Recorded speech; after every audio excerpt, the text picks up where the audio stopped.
Congratulations sweetheart, now you are also a member of Dhaka medical college. আমি তো আমার কানকেই বিশ্বাস করতে পারছি না, তাই আপিকে সোজা করে মুখের দিকে তাকালাম। না, আপিকে দেখে তো মনে হচ্ছে না মজা করছে, তাই আমি আবার বললাম, সত্যি? আপি বলল, ইয়েস বেবি। আমি তো খুশিতেই কেঁদে দিয়েছি। যতই হোক, স্বপ্ন বলে কথা, তার উপর ঢাকা মেডিকেল কলেজ, ভাবতেই পারছি না। আব্বু বলল, দেখলে আমি জানতাম আমার মামনি পারবে। এরপর আব্বু কাকাইকে ফোন করে জানালো, আর আম্মু তো সবাইকে জানিয়েছে।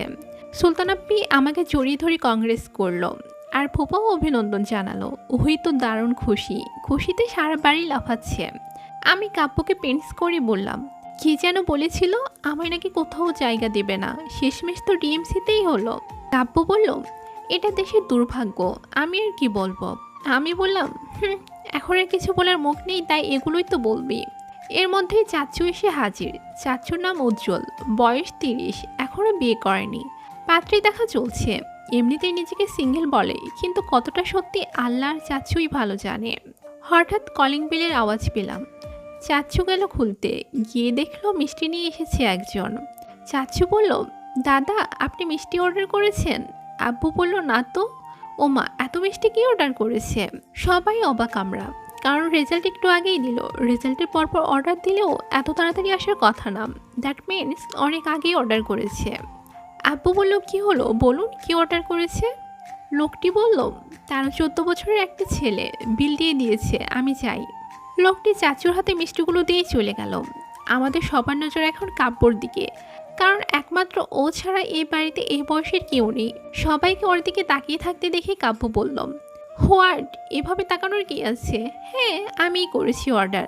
আসলে আমি জানতাম এই দেশের ভবিষ্যৎ অন্ধকার, ও মেডিকেলে চান্স পাবেই, তাই সকালেই অর্ডার করে এসেছি। কি আর করার, দুর্ভাগ্য, বড়ই দুর্ভাগ্য।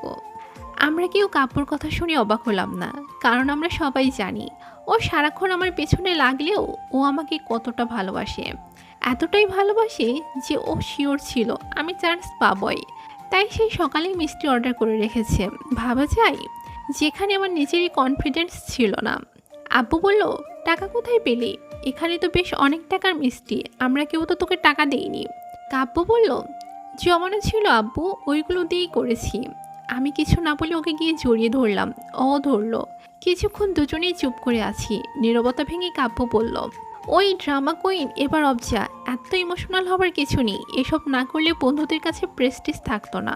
ওরা কীভাবে যেন জেনে গেছে আমার একটা এলিয়েন আপু আছে, সে আবার মেডিকেলেও চান্স পেয়েছে, তাই ওদের কাছে ইমেজ বাঁচাতে এসব করা, তাই করেছি। নইলে তোর মতো এলিয়েনের জন্য এসব করতে আমার বয়েই গেছে। সবাই হেসে ফেলল ওর কথা শুনে, সাথে আমিও। এরপর সবাই মিলে একসাথে লাঞ্চ করে নিলাম মহা আনন্দে। এর মধ্যে সকল আত্মীয়রাই ফোন করে খবর নিল। আপনার সাথে কিছুক্ষণ গল্প করে রুমে গিয়েই ইশরাতকে ফোন করলাম। ইশরাত বলল, কিরে ফইন্নি, চান্স পেয়ে গেলি তো, শুধুই নাটক করছোস। বাই দ্য ওয়ে, ট্রিট কবে দিবি? আমি বললাম, আসছি, আমরা দুজনেই একই মেডিকেলে চান্স পেয়েছি, আমি একা ট্রিট কেন দেব?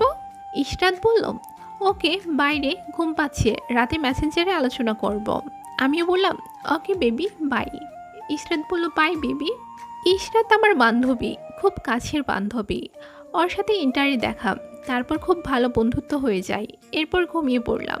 ঘুম থেকে উঠে দেখলাম সন্ধ্যা হয়ে গেছে। আমি ফ্রেশ হয়ে নিচে গেলাম, গিয়ে দেখি আব্বু, আম্মু, আপি, ওহি আর সুলতান আপ্পি বসে আছে। আরে, সবাই এখানে আড্ডা দিচ্ছ, আমাকে ডাকলে না যে? সুলতান আপ্পি বলল, ওই তো আমাদের হবু ডাক্তার সাহেবা চলে এসেছে। আপি বলল, আসলে তুই ঘুমাচ্ছিলি, তাই ডিস্টার্ব করিনি। আব্বু বলল, মামনি আয় বস তো। আমি কি আব্বুর পাশে বসলাম। আব্বু বলল, তুই আজ আমার স্বপ্ন পূরণ করেছিস, বল কি চাই তোর, যা চাইবি তাই দেব।